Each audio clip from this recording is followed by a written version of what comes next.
We're holding Sefer Mishlei Perek Chaf Aleph in the middle of Chaf Aleph, Pasuk Tet Zayin. Adam to'eh mederech haskel b'khal refaim yanuach. He translates here, a man who strays from the way of understanding will rest in the congregation of the shades. It's not a good translation here because refaim over here means in Gehenom, with those who have died. Refaim means with those who have already died, those who are gone, those, especially those who are in Gehenom. This is a very significant point. He's talking about somebody who is intelligent. He studied once upon a time, but to'eh miderech haskel, because of his ta'avot. There's only two ways to lead one's life. You can either go through your sechel or through the ta'avot. Sechel meaning over here judging one's ways, in other words, if they're right or wrong by what the Torah says. But that requires sechel. The ta'avot conflict with the sechel, and sometimes people who are smart, or smart meaning intelligent, they know right from wrong, they're knowledgeable, hem to'im miderech haskel, they will stray from the derech HaTorah. And the rabbis tell us, kol haporesh me'atorah yoresh gehenom. Whoever goes away from the Torah, in the end, he lands in Gehenom, because he will make all the mistakes, because he does not have the Torah to guide him. Similar idea over here. Salomon says, Adam to'eh miderech haskel, if he strays from the way of understanding, no longer uses his sechel, but just purely his ta'avot, he will get himself into trouble. And this happens to the best of people, knowledgeable people, intelligent people, and the reason why it happens is because they're to'im miderech haskel. Miderech refaim yanuach, in other words, that they will land in Gehenom, because they will make all the mistakes. And this is a good pasuk to introduce the perek, or the rest of the perek, because there will be several pasukim that talk about ta'avot, and about the loss of control that people have when it comes to the various ta'avot. Not only ta'avot, not only the desires of their heart, but even something like anger and laziness, all of that included. Next pasuk, Ish machzor ohev simcha ohev yain vashemen lo yashir. A man he who loves joy should be a poor man. He who loves wine and oil should not become rich. If you just read the pasuk literally, it's hard to understand. What does that have to do with anything? To love joy is beautiful, to love wine and oil. But here he's talking about one who overdoes the ta'avot and who buys himself all the luxuries and all the things that satisfy his ta'avot. As a result of that, he goes to great expense. And because he goes to great expense to satisfy his cravings, what happens? Machzor. He will have a lack of money. He will become poor. In other words, a lot of these ta'avot become habits that are difficult to get rid of. And even smoking. Smoking is not so expensive unless you smoke many packs a day. But there can be some habits or some ta'avot that can become very expensive. And one who goes after these things and he loves these things, it ends up as a mahzor for him. He ends up spending or wasting a lot of money. Commentators explain that any habit that a person gets used to for a long time brings about, I'm talking about habits that have to do with the ta'avot, brings about a certain laziness to the individual, a lack of motivation perhaps, and as a result of that he has no interest in working, and guess what happens? He becomes poor. Now if he's lucky and he lives in one of the Scandinavian countries, maybe they'll take care of him, the socialist countries, the welfare system. But otherwise this causes poverty, all as a result of the pursuit of ta'avot, of wanting to satisfy all his cravings. So initially one may think there's nothing wrong with it, but when something is overdone and it becomes a habit, a hergel, it leads to mahzor, it leads to a lot of bizbuz, a lot of waste, and subsequently litroshesh, in other words, that he becomes poor. Next pasuk, kofer la tzadik rasha betachat yesharim boged. This is an interesting pasuk. It has nothing to do apparently with ta'avot, and I'm not sure why he sticks it in over here, but this is what it means. A wicked man shall be ransomed for a righteous man, and a treacherous one instead of the upright. Sometimes midat hadin, according to the Kabbalah, midat hadin, as you know, is the attribute of justice. When it's very powerful and it demands justice, even the tzaddikim get caught in this net of midat hadin. But sometimes HaKadosh Baruch Hu cancels the Midat Adin through Midat Rachamim, and he saves the life of the tzaddik, of an individual who otherwise would have been caught as a result of the Midat Adin. So Shlomo Melech here says, what do you think happens now?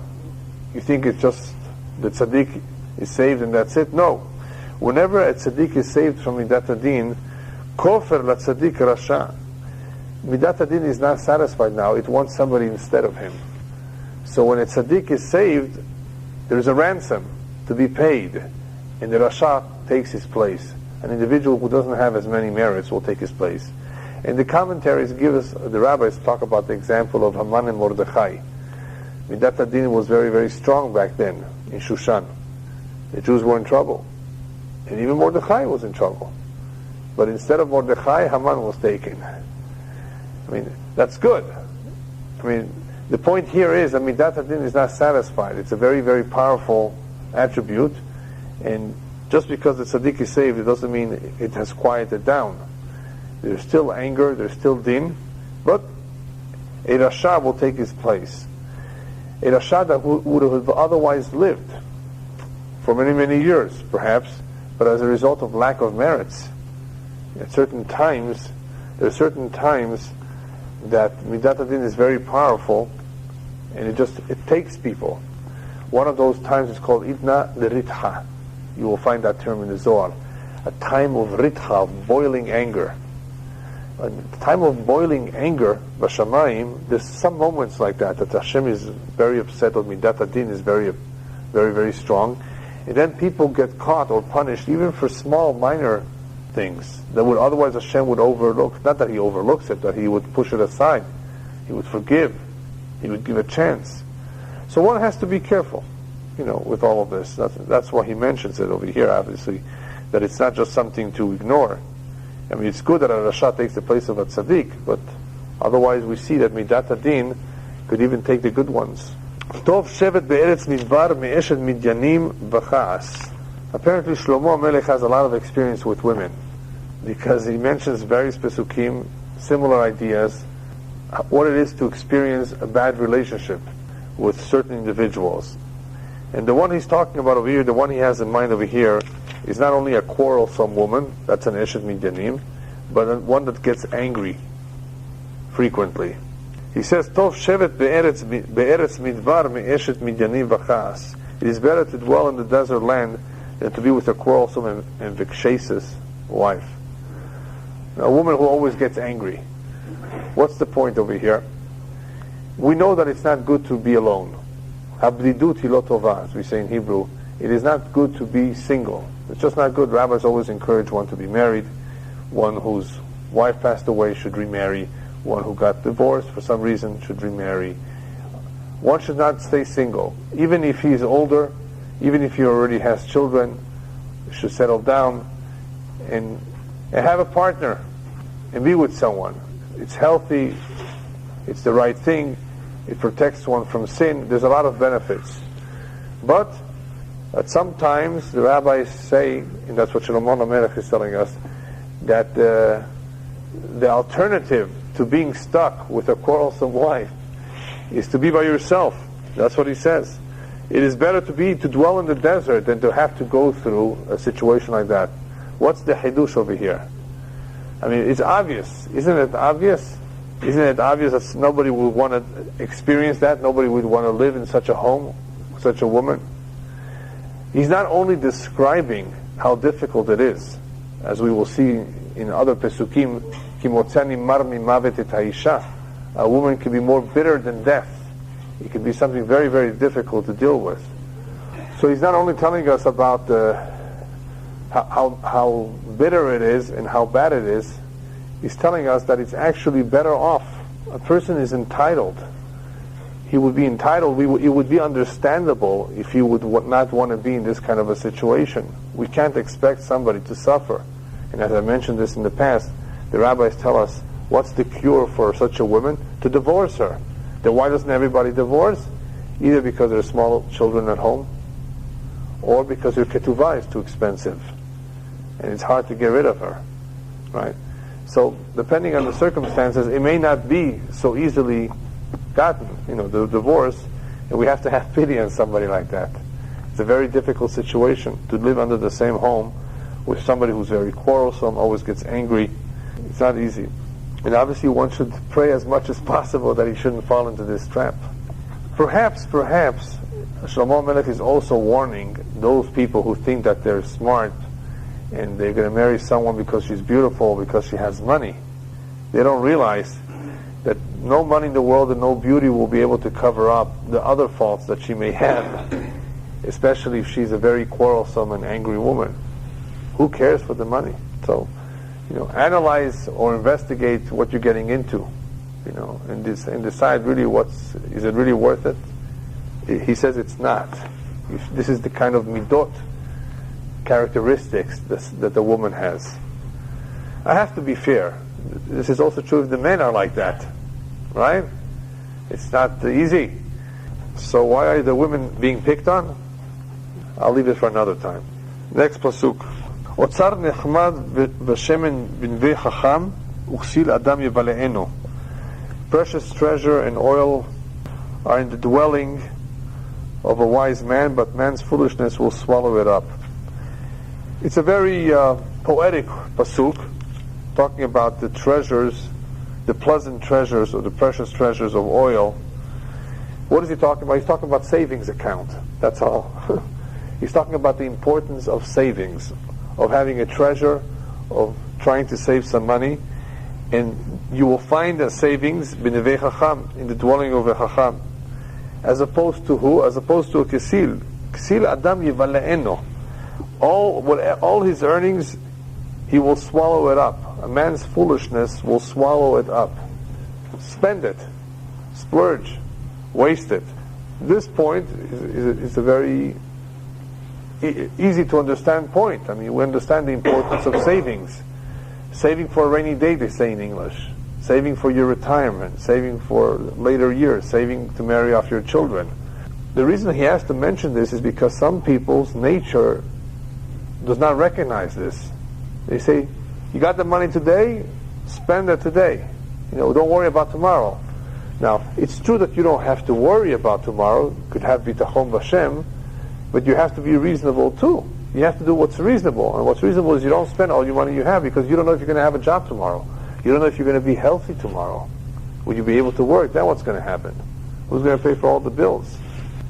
And today there is a very interesting phenomenon. People are living longer, and once they get into their late 70s or 80s, they can't take care of themselves. They need a nursing home or a convalescent home, and they don't have enough in their savings to pay for that. And if they don't have kids who are willing to take care of them, they're stuck. What are they going to do? So you have to think about these things. And that's what he says. In the home of a chacham, you will find savings. You will not find waste. Next pasuk.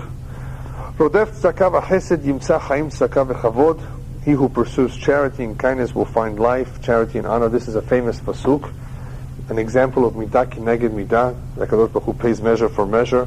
Whoever pursues tzedakah, whoever is kind to others, he will find in turn that HaKadosh Baruch Hu will be kind to him, will give him long life. People will give him kavod. Everything is midah kineged midah. By helping the poor, he gives life to the poor. He gives kavod to the poor. He's charitable to the poor. HaKadosh Baruch Hu will give him in his time of need. But why is it called rodef? Why is it called to pursue? You could say noten tzedakah. What kind of a language is rodef? Commentaries explain that a true bal tzedakah, a true charitable person, doesn't wait for opportunities of tzedakah to come to him, whether it's in the mail, in personal shaliachim, asking him for money. A true rodef tzedakah he looks for opportunities. He says, okay, now I have to give maaser. Right? I have to give maaser $1,000 or $100 or whatever it is. And you makes a check right away to some organization that he finds out that needs tzedakah, and he sends them the check, or he goes over to them personally, and he gives it, takes care of it. He doesn't wait until it comes to him. He looks for opportunities to give to them. That is a true bal tzedakah. When people come to you and you give tzedakah, of course, we are fulfilling the mitzvah. When they come to you, the Torah says, they come to you, open your hand. But here he calls it rodef tzedakah, which is in some ways a higher ma'ala. It shows that one really likes this mitzvah. He pursues it. He looks for any opportunity to help people. And Hashem, of course, pays him back in return. There's a famous story in the Gemara about Munbaz HaMelech, one of the kings in Israel during the Second Temple era, who was a very righteous man. I think he converted. And he was very, very different than all his family, than all his relatives. And there was a time of Batzoret. There was a time in that region when there was Batzoret. There was a drought, famine. There was not enough food. And he took all his treasures, the bizbezotam, his treasures and the treasures of avotam, of his parents, of his family, he spent it on feeding the poor. And the Gemara tells the story of how they all ganged up on him. The whole family came and asked him, "What are you doing? Your parents, everyone before you, saved money, put away money, to accumulated wealth, to have more and more. And you are spending it now?" So his answer was, "My forefathers, they saved downstairs and I'm saving upstairs. My forefathers saved in a place where the hand can reach, where something can happen to the money. And I'm saving money in a place where no hand can reach.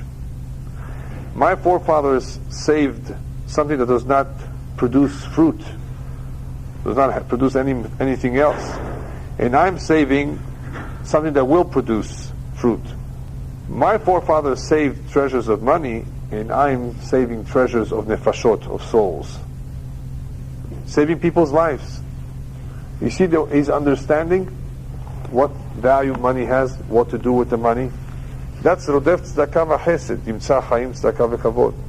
He was smart, he did the right thing.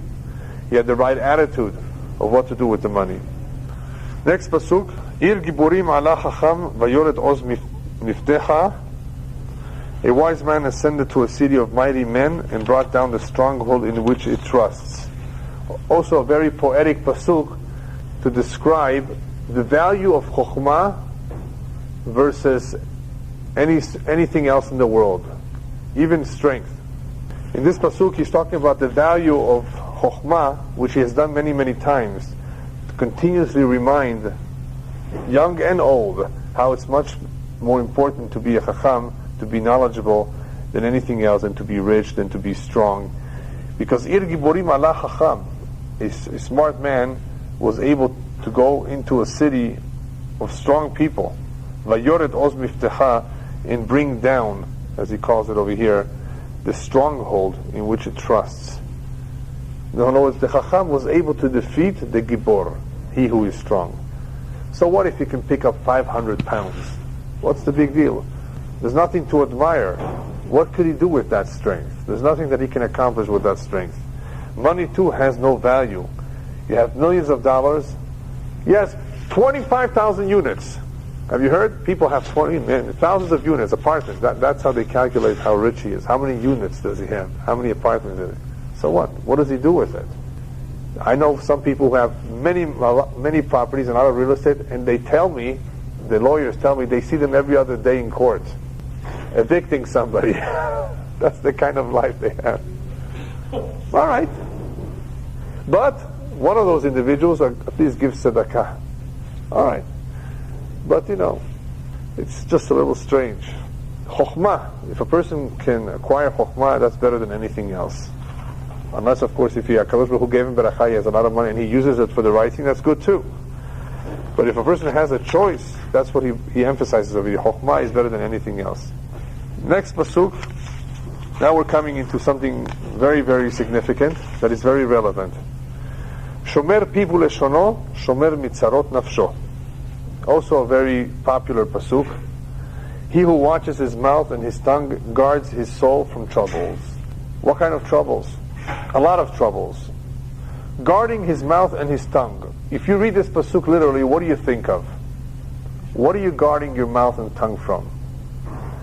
You may either think that you're guarding your mouth or tongue from talking lashon hara, or it could be, what about from overeating? And the answer is from both. Shomer pivu leshono, whoever guards his mouth and tongue, whoever watches what goes in and what goes out, shomer mitzarot nafsho, then he is definitely guarding his soul from troubles. What? Yeah, all of that. What are we talking about here? One of the pesukim that I think we saw is Mavet v'chaim biyad lashon. Life and death depends on the tongue, right? So a lot of harm can come out of the misuse of the tongue. You have to be very careful. I put together a quick list of just about anything that came to my mind of what kind of harm can a person do with his tongue. Now we're talking about what comes out of the tongue. Lashon hara was the first example that was mentioned. Everybody know here what Lashon hara is? I don't have to translate. Ka'as, anger. And I guess you can also get angry without saying a word. You know, your mouth turns red. Maybe. But there's a big difference. No words are being said in anger. Anger, sheker, right?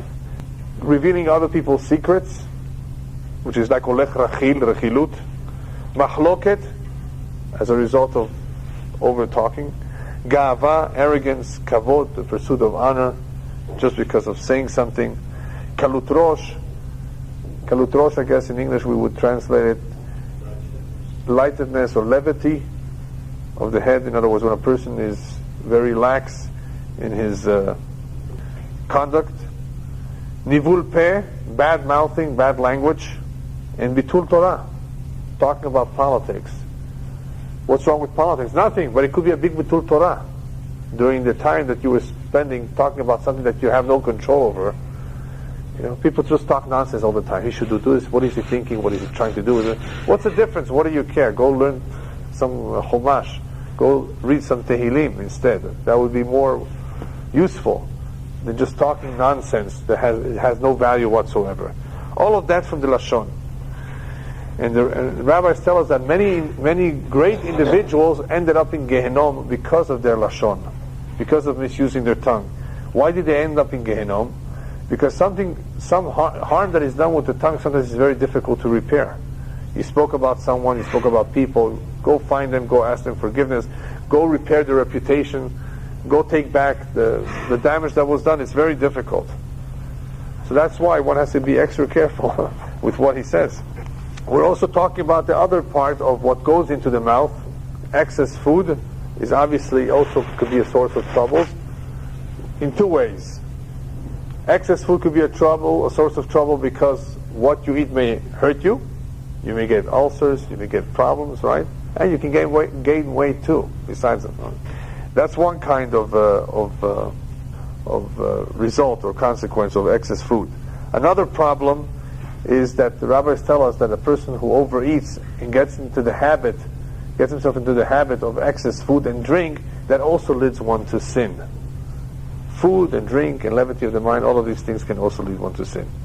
That is why the commentaries say on this pasuk that it's a tremendous avodat Hashem. It's a tremendous, important avodah. Risun hapeh v'lashon. To be able to control one's mouth and tongue, it's a tremendous avodah. You know, in the avodah of Hashem, there's many things, there are many details, many aspects on how to serve Hashem, with the proper kavanah, with the proper machshavot, in the prayer, in the mitzvot we do, right? That we do it l'shem shamayim, that we have no, we don't do it for ourselves. All of that is avodat Hashem. But one of the greatest avodot, one of the greatest ways of serving Hashem is with the mouth. How? By controlling what goes in and what goes out.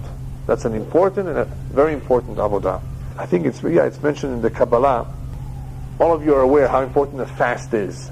Do you know that 3 fasts in a row of 24 hours each, according to the Kabbalah, is equivalent to 40 days? Let's say you want to fast for 40 days. 40 days is a very, very powerful kapara for many sins. 40 days straight, eating at night, obviously. We're not Moshe Rabbeinu, right? So 40 days straight, eating at night, is a powerful... Don't do it because it's difficult, and there are other things that one can do instead. But the Kabbalah writes that if you want to have the same effect, you can do it in 3 days, but the 3 days of 24 hours each. That's also very different. That's what Esther asked Am Yisrael to do back then. Whoever does 3 days of 24 hours each, it's equivalent to 40 days. Now, why did I tell you this? Because there's something else that is almost as equivalent as a fast. Not as 3 days, but like a fast. What's your favorite dish? Couscous. Yeah. But is it with raisins or without raisins? With or without raisins? Without, yeah. Yeah, anyway. Imagine somebody serving you your most favorite dish. Your most favorite dish. Right? And you eat a little bit, and you would like to finish the whole plate. Sometimes you would even want to lick your fingers. But you hold yourself back and you don't finish. Isn't that difficult? And you're hungry. It's very difficult. You're hungry, you're being served your favorite dish, you eat a little bit, and then you say, no, Adkan, I'm not eating anymore. It's a tremendous self-control. That self-control is equivalent to a fast. To if one fast. It's similar. I don't know if it's equivalent, but it's similar. I don't know if it's exactly the same. It's very powerful, because as long as, of course, you had in mind that this is for self-control. It's not because, it's missing some salt and pepper, or I'm in a hurry to the airport to catch a flight. Right? As long as you had in mind that you're holding yourself back for the real reason. That's why they say always leave the table always with a little hunger. Yeah, that's another idea. Right, leave yourself, yeah. So the right thing to do is to leave a little bit in your plate to get used to it. Not to throw it out in the garbage as matlashchit. Put it in the refrigerator, eat it a couple hours later, eat it tomorrow. Just ways of teaching oneself self-control. And this is a very powerful way of self-control when it has to do with food. You know what people do for food? They go crazy. America, is the capital of food. Here there is takeout. They bring it to your home. Everything is about food in this country. So that's why he talks about here, Shomer people l'shono, that which goes in plus that which comes out. It's a tremendous avodah. Now, the rabbis also tell us there's another way a person can hold his mouth shut, and that is a time of anger and machloket.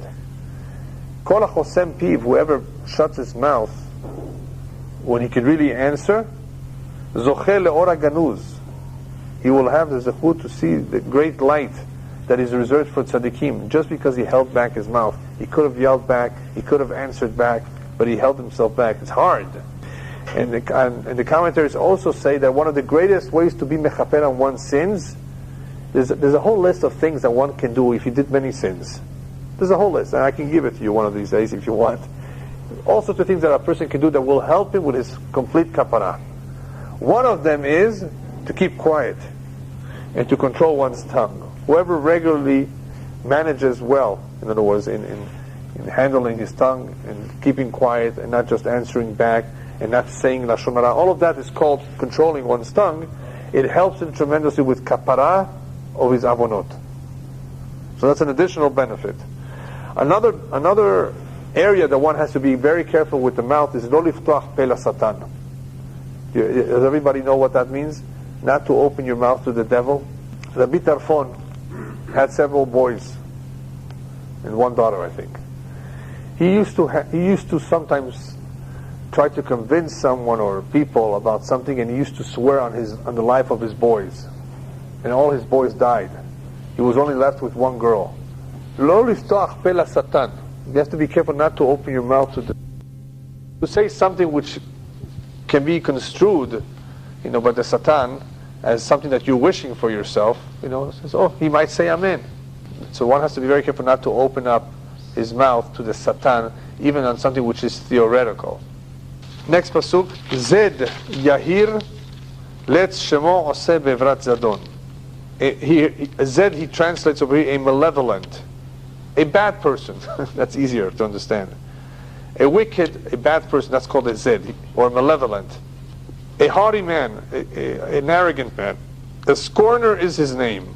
So here we have a scorner who has two characteristics. He's being called a scorner, a letz, and he's a Zed and a Yahir. Zed meaning that he is malevolent, bad, wicked, and he's also arrogant. His name is a scorner. He acts with malevolent anger.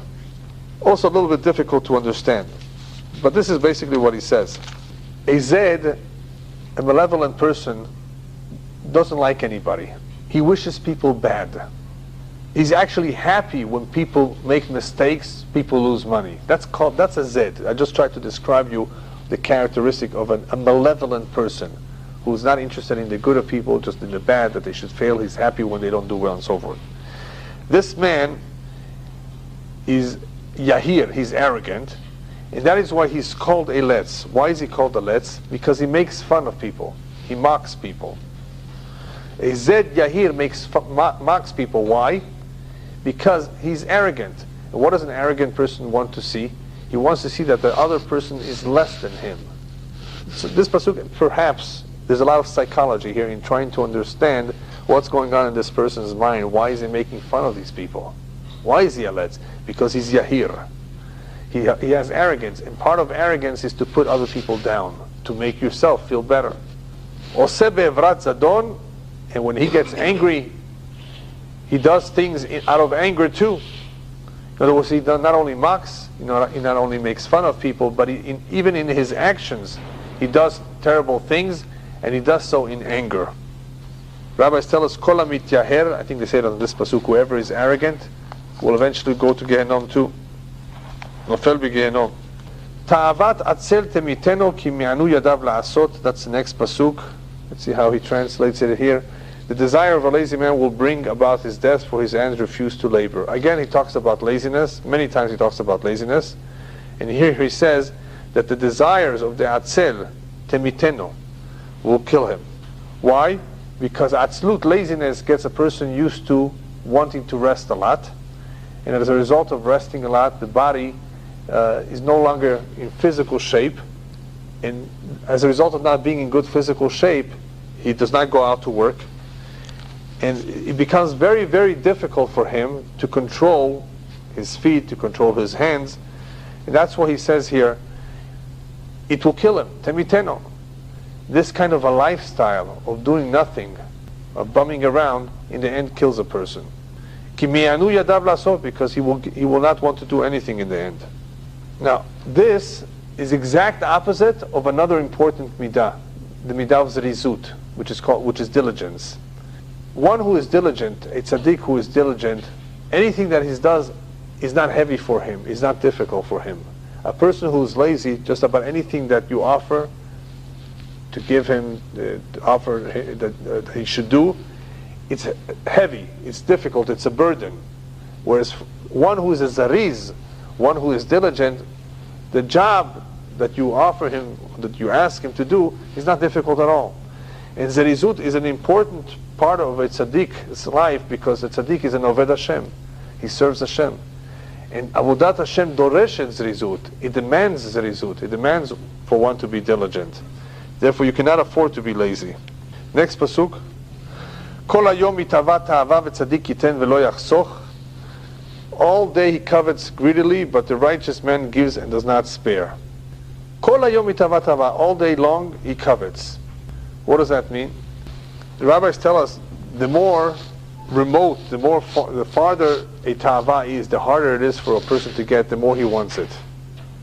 If he would be close to him, if he would have it, he wouldn't covet it as much. And the rabbis use different words to explain this point. Eno domeh mi sheyesh lo pat besalo lemi she'en lo pat besalo.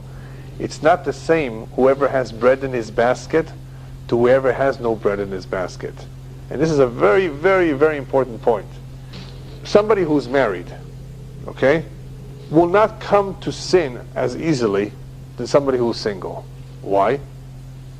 First, unless of course he loves to do things that are wrong, because he has pat besalo, he has bread in his basket. He has a wife. Why should he go elsewhere? Why should he go pursue other ta'avot? Unless of course he's a long time by himself, or unless he's tempted, seduced, or he's full of ta'avot in his head. But otherwise, he has pat besalo. Person who does not have pat besalo, it's much more difficult for him. It's very difficult for a lot of people who are in business and they're single, and they leave the Jewish community and they go travel to the Far East, to Hong Kong. People do this all the time, and they spend there several days, perhaps a week, and there's a lot of goyot there. So what if they're Chinese? So what if they're short? Still, it's a problem of arayot. And if a person is not careful, he does not have shiurim of Torah, he's not attached to a community, he does not, surround himself with mitzvot, he can easily fall. And that's what he means over here. Kol hayom itava ta'ava. All day long he covets, because the further it is, the more interesting it is, the more he will desire it. But if it's tzaddik, yiten velo yachsoch. A tzaddik, he says over here, a righteous man gives and does not spare. What does that have to do with anything? A tzaddik's character is not to benefit from others. He doesn't want anything from others. A tzaddik therefore has an easier time giving instead of taking. He therefore doesn't have the same desires. He doesn't look to satisfy himself as much as this other individual. Right? Tzaddik would rather give than take from others. Therefore, by having the midah of a tzaddik, he doesn't have the problem of the ta'avot. A person who has ta'avot, he's selfish. He looks for ways on how to satisfy himself. And therefore, kol hayom, if he thinks about it, kol hayom, hitava ta'ava. He wants it more and more. In some ways, it's connected to the previous pesukim. Whereas a tzaddik, what do we say about the tzaddik before? The tzaddik, yiten velo yachsoch. He prefers to give because he doesn't want to benefit from people. As the pasuk says, yegia akapecha ki tochal ashrecha vetov lecha. It's better for one to earn his money on his own, with his own bare hands, than having to go seek help from people. Tzaddik would therefore, even though the tzaddik himself could enjoy all the pleasures of the world, just like this other individual, instead he'd rather give that money, that extra money that he has, to the poor, to those who need it more. He uses his money differently. All right, the next pasuk, Zevach reshaim toeva afki bezima yevi'eno. The sacrifice of the wicked is an abomination. How much more if he brings it with plans of wickedness? The simple translation is as follows: a rasha who does terrible things sometimes may want to give a donation. He wants to bring a zevach, a sacrifice. That donation, that sacrifice is an abomination. Hashem says, I don't need your money. And there used to be people in the olden days that used to come to rabbis, the big rabbis, for pidyon. Pidyon is to redeem, for a blessing. They used to give money. And the rabbis who had Ruach HaKodesh, they knew that this money was not kosher money. It was gambling money, or money from other sources that were not kosher. And of course, some of them did not accept the money because of that. One rabbi used to accept the money. And they asked him, how do you accept this money? It's from gambling or from whatever, it's not kosher money. He says, don't worry, I don't use this money to buy food for the yeshiva boys. I give it for the horses. With this money, I used to feed the horses. Understand? So otherwise, you have to be careful. I mentioned this in the past. It's brought down somewhere that one rabbi asked, why is it that some people's kids stray from the Torah way and they end up eating non-kosher food, I think it was. No, that wasn't what. They stray from the ways of the Torah, or something happened to them, that they went away from the real derech. And the rabbi said either because they were fed nevelot utrefot, they were fed non-kosher food, or the parents fed them kosher food but with money that was not kosher. So as a result of that money going into their kids' system, it affects their mind, it affects their neshama. So zevach reshaim toeva, the korban, the sacrifice, the donation of rasha is not acceptable, it's an abomination. Afki bezima yevi'eno, one interpretation of afki bezima yevi'eno is even the more so if he uses that sacrifice for bad things, for the wrong things. Just like Balak and Bilam, they also brought sacrifices, the commentaries say, but they were for the wrong things. They were to curse Am Yisrael. That's one interpretation. The second interpretation, Zevach Reshaim Toeva Afki Bizima Yivi'eno, as it is, it's an abomination if the Rasha brings a donation. You think that's going to cover up your deeds? No way. Hashem doesn't accept it. The more so if that money is stolen money, is from a bad source. Of course it's an abomination. There's a concept called mitzvah ba'a be'avera, a mitzvah that has come through the performance of a sin. An example is somebody builds a sukkah, and how does he build a sukkah? He stole the plywood. He's stealing the plywood to make a sukkah. mitzvah, haba'a be'avirah. Right? And the same thing is for those people who come to shul on Shabbat driving a car. Hashem says, you know what, don't do me a favor, stay at home and pray in your living room instead of driving that car and being mechalel Shabbat to come to the Bet HaKnesset. That's called zevach reshaim, to'eva. Next pasuk, Ed kezavim yoved ve'ish shomeh lanetzach yedaber. A false witness will perish, but an obedient man may speak forever. The simple understanding over here of Ed kezavim yoved is that a false witness, one who talks, falsely, gives false testimony, in the end, something will happen to him. If Bet Din down here does not punish him, Yoved, Bet Din Shel Mala Bashamayim will take care of him. A false witness is a very dangerous individual. He can cause a lot of harm, because the Torah very much puts a lot of faith and trust. Al Pishnai Medim Yakum Davar. 2 witnesses can make a big difference. A lot in Judaism depends on testimony. Somebody who tells a woman, you know what, I was with your husband, and we were both in the front, and your husband got killed. I remember seeing him dead. They never found the husband. Can she get married? We're taking here a big risk. She could be an eshet ish. She could be a married woman. If her husband comes back, like many times they have come back, all of a sudden, oh, I thought you were dead. And meanwhile, she got married to somebody else. She's an eshet ish. She's a married woman, and her kids are mamzerim now. This is one of the most complex questions in halakha.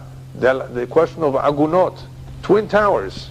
There were people on the 110th story. We had to know for sure if they were there and if they got out. Or otherwise, their women are stuck. They can't get married. Because I don't know. Maybe he did manage to go down and he ran away. He's somewhere. All the soldiers who were in the Dakar, in the submarine, the Israeli submarine that they never found for many years, their wives couldn't get married because that's called Maim Shein Laim Sof. Maim Shein Laim Sof, the halakha says, are waters that you don't see the end of it. Maybe he got up, he floated on a piece of wood, and he surfaced in some island, and he just started a new life in Europe. How do you know? Some husbands just don't come back home. There's a lot of stories of husbands who ran away, don't come home, got kidnapped, and a woman is stuck. So testimony in Judaism is very important. Do we rely on this testimony or not? Obviously we have to investigate this.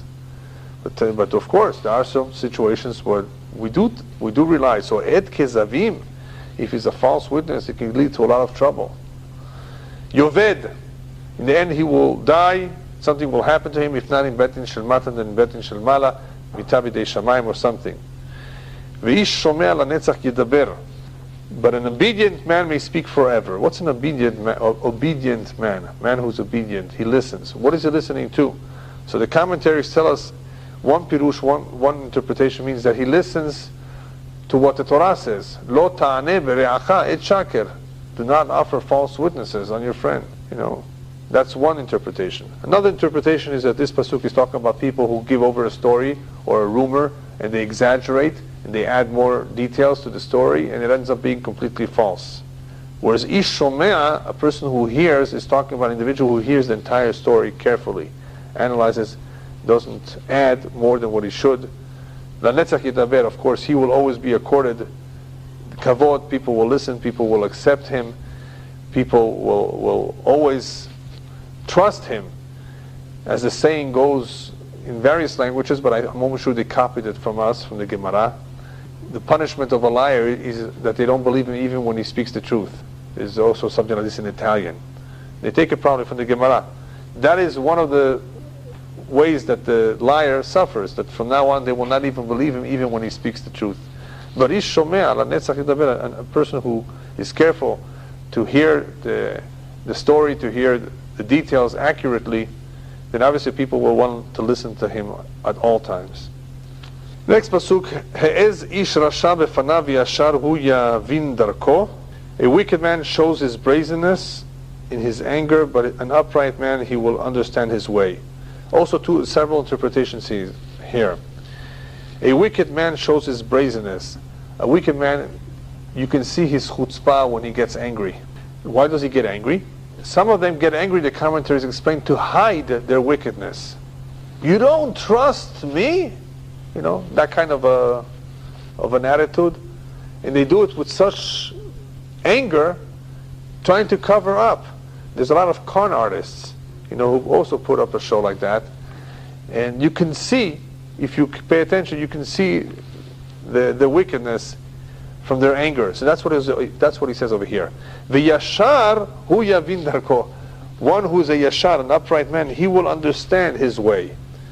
One pirush means he will understand the way of the rasha. He will see through the anger, and he will understand this guy is a wicked man, he's a liar. That's one interpretation. The other interpretation is that a righteous man, a yashar, does not lose his cool. I guess you say that in English? Yeah? Even at times of anger, he's still upright, he's still righteous, he doesn't get confused, he says the right things. Whereas a rasha loses himself. He's not composed. And you see that chutzpah, that brazenness in his anger. Another, I think, an additional interpretation here is that a rasha continuously makes the same mistakes, repeats his mistakes. V'yashar hu yavin darko is a person who is righteous, who made a mistake, realizes his mistakes and makes sure that he doesn't repeat it another time. He tries to correct it. Yavin darko means he understands his ways, he understands his faults or his mistakes, and he tries to correct them. The last two pesukim of the parak are very significant pesukim in having the proper hashkafa, the proper understanding, proper outlook of how Hashem does things in the world. Pasuk Lamed says, "En chokhmah ve'en tevuna ve'en etzah leneged Adonai." Also a pasuk that you may have heard of. There's neither wisdom nor understanding nor counsel against Hashem. You can't outwin Him. You can't outsmart Him. That's a simple understanding of these words. If there is an gzerah, if Hashem wills something, if He wants something to happen, no chokhmah, no tvuna, no etzah. As the pasuk says in Tehillim, "Im Hashem lo yivneh bayit, shav amlu bonav bo." If Hashem does not help in constructing a home, in vain is all the work that the builders are putting in. What good is it? If Hashem does not agree with something, if Hashem does not help out, if Hashem does not give His blessing to something, then it will be in vain. It will be worthless. So that's the idea over here, en chokhmah. If Hashem has made a decision, it makes no difference what all the prime ministers are going to say. Right? Rabot machshavot v'levish, batzat Hashem hi takum. That's another pasuk that says basically the same thing. Whatever Hashem wants, that's going to happen. People ask me, Rabbi, what's going to happen in Israel? What's going to be? Whatever Hashem wants it to be, that's what's going to be. I don't have to worry about it. Whatever He wants to be, that's what's going to be. You think that they're going to decide the destiny of the Jewish people, of the land of Israel? They think they're deciding. They think they're playing around.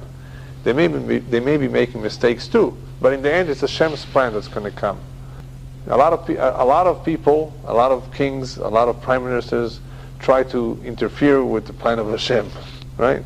But Baruch Hashem, we're still around the Jewish people, right? The nation of Israel is coming back. Everybody thought we would disappear because Atzat Hashem Hitakum. That's Hashem's plan. He promised, all the prophets promised that we're going to come back to Eretz Israel. We're going to rebuild the land. So, Enet Chokhmah ve'en Tevunah ve'en etzah leneged Hashem. Rabbis also say about this pasuk, she'en cholkim kavod larav b'makom sheyesh chilul Hashem, that if there's chas v'shalom a chilul Hashem, the possibility of a chilul Hashem, then you don't even give kavod to the rabbi. In other words, if there's going to be some chilul Hashem, you don't consider anything else. As the rabbis also mentioned, if somebody realizes in the middle of the street that his beged is kil'ayim shatnez, even though he's in public, he should take it off. Even though he's an important person, he should not pay attention to anything else. En cholkim kavod larav, you don't consider kavod, respect of the rabbi, of an important person, b'makom sheyesh chilul Hashem. What comes first? The kavod of Hashem comes first. You don't consider anything else. So that also applies to this pasuk of en chokhmah ve'en tevunah ve'en etzah leneged Hashem. Nothing compares. Yes? Another example. One more example. Of Chilul Hashem, any situation, I gave you the example that is mentioned, but any situation where Chilul Hashem could arise, you don't consider the positions and kavod of some individual, some human being, just because he's a rabbi, a very important person. He will be insulted. You don't consider that. There are various examples I don't want to mention names, but I heard of a story in New York where somebody spoke in a very chatzuf way to a very important rabbi. And this man was just a balabait, and he spoke in a very not respectful way. And another rabbi got up and gave him a slap. It took some guts to do that, and of course I don't think that person did anything, because I think he understood right away that he was wrong. I think so. But that was the right thing to do, is to put him in his place. But in order to do that, you had to understand this idea too. That if there's a chilul Hashem or a lack of kavod of the Torah, you have to say something. You have to do something about it. Otherwise, it's like you agree with it. In the last pasuk of the perek, sus muchan leyom milchama veladonai teshuah. A steed, I guess that's a horse, but a sus means a horse. A horse is prepared for a day of battle, but the victory is in Hashem. Very important pasuk. A horse is prepared to do battle, but the victory is in the hands of Hashem. What does that mean? Take out the tanks, prepare the missiles, take out the rifles and all the bullets, because you got to go al pi derech hateva. You got to do everything according to nature. But you know what?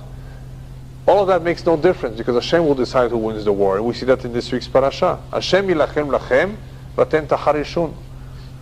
Hashem will conduct the war. You think you do war? Who led the war in the 6 days? 6-day war. You think they could win in 6 days all those armies just like that? It's an incredible miracle. You know why? Because sus muchan leyom milchama velashem ateshua. Very simple. Hashem yilachem lachem. All these pesukim remind us that Hashem is the one that conducts war. There is even a humorous interpretation of this pasuk. B'derech tzachot. It says like this: sus muchan leyom milchama velashem teshua. If Hashem wants you to have a Yeshua, even one sus will be enough. That's what it means. But the bottom line of this pasuk is as follows: that when it comes to areas of refuah, medication, going to a doctor, when it comes to the area of parnasah, livelihood, when it comes to war, all of these three areas requires human intervention. It requires some effort. It requires what's called hishtadlut. Go ahead and do whatever you need to do. Al tismoch al hanes. You can't rely on miracles. But just remember that the results, the success or the failure of one's efforts will depend on what Hashem has decided. Why? Because v'lashem ateshua. The ultimate Yeshua, the ultimate victory, comes from Hashem. Very important lesson to remember, and I don't remember if I mentioned it last week. If not, I'll mention it again. I mean, I'm very happy that the Patriot missiles did not work during the Scud missile attack on Israel. Patriot missiles are very good missiles. You know why they didn't work? Because the Israelis would have said, "Thank you, Uncle Sam, for those missiles, for bringing down all those Iraqi Scud missiles." Hashem says, "No, I want you to thank me. So I'm going to make all those missiles fall, and 10,000 apartments are going to be destroyed, and nobody will be killed directly from a missile." Isn't that a beautiful miracle? Even in our times, had the Patriot missiles done it, what would we have said? Thank you, Bush, the father Bush, right? For the Patriot missiles. Hashem ateshua. Hashem is the one that helps us, not Uncle Sam. But we forget. A lot of Jews, unfortunately, rely and depend on American money, on Americans' help, and on Europe's help, and that's why they have a twisted mind on how to run the country. Unfortunately, they don't have enough emunah and bitachon in realizing that HaKadosh Baruch Hu is the boss and He runs the show. That is a very important point here in this pasuk. That the horses, fine, you have to have it. If we would be on the level of all tzaddikim, we wouldn't even need horses. We would sit at home and there wouldn't be war. There wouldn't be war. Ki berzot Hashem darchei ish gam oivav yashlim ito. If Hashem approves of one's ways, even his enemies will make peace with him. And the fact that we've had many, many miracles shows how much HaKadosh Baruch Hu loves us, how much He takes care of us, and it's up to us to remember that and to recognize it and to give thanks to Him.